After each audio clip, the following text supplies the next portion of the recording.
با سلام خدمت شما ملت نمک نشناس. از یکی از فامیل های نزدیک و شاید هم دور آقای لاولی جانی هستم.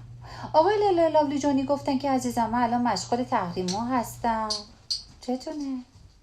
چتونه؟ مردش برده ها. گفتش که برو راجع به این مسئله‌ای که بلبشوی هوچو بازی که تازگی های رسانه ها دارن در میارن صحبت کن. بنده اومدم از طرف ایشون براتون توضیح بدم. خودمون بپرسین، از این رسانه های دروغین نپرسین. ببینید که از این رسانه ها به اسم زور نیوز اومد اینجا راجع به مال و منال ما باز دوباره شروع کرد صحبت کردن که گفت این بلنگا رو گرفت دستش که اینا اینو دارن و اونو دارن و رفتیم دنبالشون تا آدم استرالیا و مال و منالشون رو کشیدیم بیرون. ببینید خب راست میگفت، دروغ هم نمیگفت.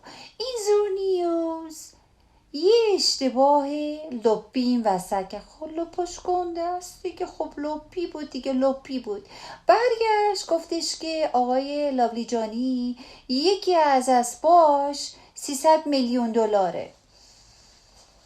شما خود بدون لپاتو کوچیک کن که همچین رقمایی رو به مردم ندی دیگه. بعد رسانه های دیگه هم اومدن دعوا و مرافع و هوچی بازی که چرا دروغ میگی اینا. بعدا فهمیدیم که بابا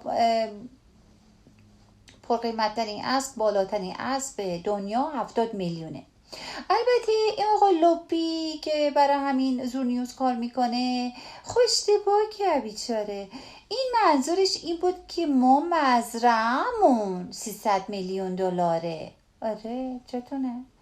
خب البته به شما ربطی نداره. مگه مال شماست؟ مگه مال باباتونه؟ مال بابامونه. پول نفت مال بابامون. دوست داریم بریم اسب بخریم. اصلا اسب و خر و قاطر و اینا اصلا تو مرام ماست. ما اگه شما به تاریخ دقت کرده باشیم به بهترین و مهمترین وسیله ترانسپورتیشن ما خلاق بود دیگه. از بالا از این دهات و به اون دهات می رفتیم. پس ما علاقه مخصوصی به اسب و چارپایان داریم. آره همچه که داشتم میگفتم این آقا اشتباه کرد بیچاره. این ما یه مزرعه داریم، یه جای خوبی هم هست کنار دریاچه هست، بسیار جای باصفا. کبایحت هم باز استفاده کنین اونجاها. برای من همه کبایحت هم الان پوشتم که شما ببینید. بسیار کنار دریاچه 7-10 تا اسبم هستن. خب اینا ماساژ لازم دارن، غذا لازم دارن، مربی لازم دارن. و فکر کنیم مثل شماها این اسبا رو اینا ما ماساژ میدیم سر تا پاشون و یه جایی بعدشون هم ماساژ. خب افراد مخصوصی هستن که باید ماساژ بدن. آره تربیت ها. آره دیگه عزیزا همونجور که میگفتم بی تربیت نشین. خب این اسبا خیلی اسبای اسپشال هستن، مثل من و شما که نیستن که. اینا اسبای چارپایان بسیار عزیزی هستن که آقا ارادت دارن بهشون، آقای لاولی جانی. خب این اسبا ما تحتشون درد میگیره وقتی که زیاد میدونن، میپرن از این چوب میپرن، از اون چوب میپرن. خب اینا رو دارن برای شرط بندی و مسابقه های ملبورن و اینا دارن چیز آماده شون میکنن دیگه. خب درد میگیره باستنشون. اینو ماساژهای مخصوص میدن بهشون و یونجوهاشون اصلا فرق میکنه. یونجوهای عالی میخوره و مثل شما یونجو میخوره. یونجوهای عالی ارگانیک میدن بهشون و میشورنشون، میصابوننشون، ماساژشون میدن، موهاشون رو شونه میکنن.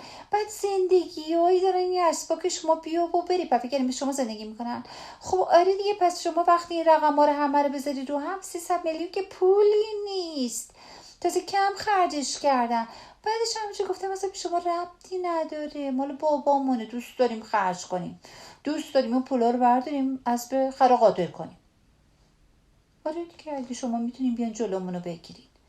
حالا نه که البته تحریمه نداره. ما اونجا بارو بستیم. اسبا اینا الان دارن غذا میخورن، مربی ها هستن دارن تربیتشون میکنن. اینا اصلا کار خریگی که هستن اینا بزرگ میشن اینا مربی دارن. آره مهد کودک میرن اینا. آره دیگه. بعد اینا استالین هستن، اسبای بسیار زیبا با موهای بسیار چیز هستن. آره وای نکنم من این کار زشته. آره دیگه هر چیزی که گفتم. آره بچم این منطقه هم خیلی جاش خوبه ها. اونایی که مثلا تو ملبورن و مثلا تو سیدنی اینا زندگی میکنین، یه منطقه هست نزدیک همون سیدنی هست، هانتر ولی. هانتر دیگه، هانتر HUNTER ولی. آره یه سری بزنید میبینید از بهره. اگه اسبای خوشگل دیدین، بعد مثلا ملایی چیزی دیدین مثلا با عمام اینا داره راه میره، بده اون مال ماست. آره چتونه. آره دیگه. بعدش هم اونجا یه آقای دیگه هم هست که داره از این اسبا نگهداری که اسم کاملش نمیتونیم بگیم. اسمش هست آقای حمید قاف. آره دیگه قاف. البته این آقای حمید قاف با خانم گاف ریخته بود رو هم، بعد دعواشون میشه با زن به کتککاری بسیار بد و وحشتناک که الان جفتشون هم تو زندانن تو همون استرالیا. اما اب نداره، بچه ملاها داریم که اونجا دارن از پا نگه دارن. همینه گفتم دیگه بگم، امیدوارم که شما آگاه شده باشید. به همراه داشت و خیلی ها این گفته روح الله رو به پرسش گرفتن که آقا این قیمت برای یک اسب باور کردنی نیست. از جمله وحید فلاحی در پیامی در توییتر با ارسال جدولی از قیمت برخی از گرانترین اسب‌های تاریخ نوشته. گرانترین اسبی که تا الان فروش رفته 70 میلیون دلار بوده. رولا خودت بگو اسب لاریجانی واقعا چرا انقدر گرونه؟ آره من هفته پیش اشتباه لفظی کردم که البته تو این برنامه‌های اینطوری اشتباه لفظی فکر میکنم که طبیعی باشه، چون حجم اطلاعات بالاست، آدم یه دفعه حواسش میره به یه جایی که چیزی رو جا نندازه و بعد یه دفعه حالا مثلا یه اشتباه اینجوری کوچیک میکنه، مثل اون قضیه راهپیمایی روز قدس و اینا که من گفته بودم و اینا، ولی خب منظورم اون نبود. ببینید اون قسمتی که من گفتم منظورم یعنی باید میگفتم یک مزرعه پرورش اسب با تأسیساتش با امکاناتی که اونجا وجود داره و کل 7 تا اسبی که اونجا وجود داره، در مجموع سرمایه گذاری که برای این کار شده 300 میلیون دلار.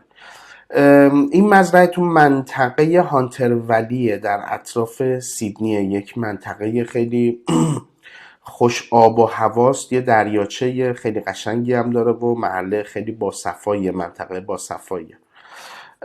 یه شخصی به نام، البته فامیلیشو نمیبرم فعلا چون میگم اینا یه سری اطلاعاتی رو که میتونم بدم رو میدم، بقیه رو چون تو مرحله تحقیقاته باید صبر بکنیم که تحقیقاتمون کامل بشه که به روند تحقیقات و اینا لطمه‌ای وارد نشه. یه شخصی به اسم آقای حمید که از نزدیکان آقای لاریجانی هست، صادق لاریجانی، 9 ماه پیش با ویزای توریستی میاد استرالیا و اونجا با یه خانومی آشنا میشه و کارشون بالاخره میکشه به زندان.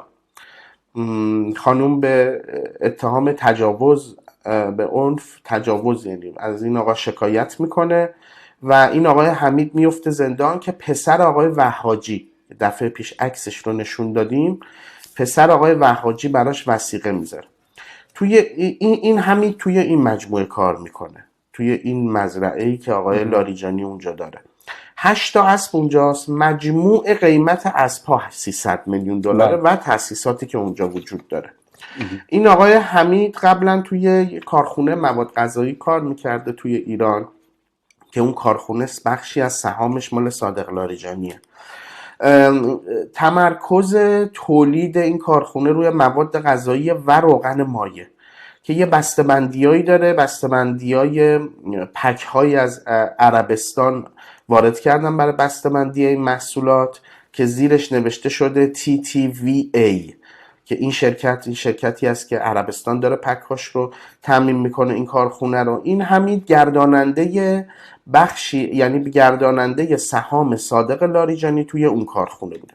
خب این اطلاعات تا اینجا باشه. ما حتی رفتیم توی اون مزرعه یواشکی، حالا با یه قیافه‌ای که تشخیص ندن، یه چای کله مورچه هم که مورد علاقه آقای صادق لاریجانی است از کارگرش گرفتیم خوردیم. خب حالا بقیه اطلاعات ببین یه سری عکس‌ها و اینا هستش که اونا رو داریم درست میکنیم چون یه چیزایی تو ذهنمونه، بعد اونا آماده بشه، بعد عکس‌های مزرعه رو هم منتشر میکنیم.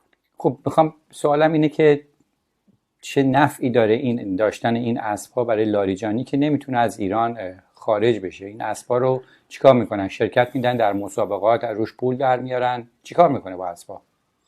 آره ببین، یه تقلیدی در مثلا یه بخش زیادی که فکر کرد که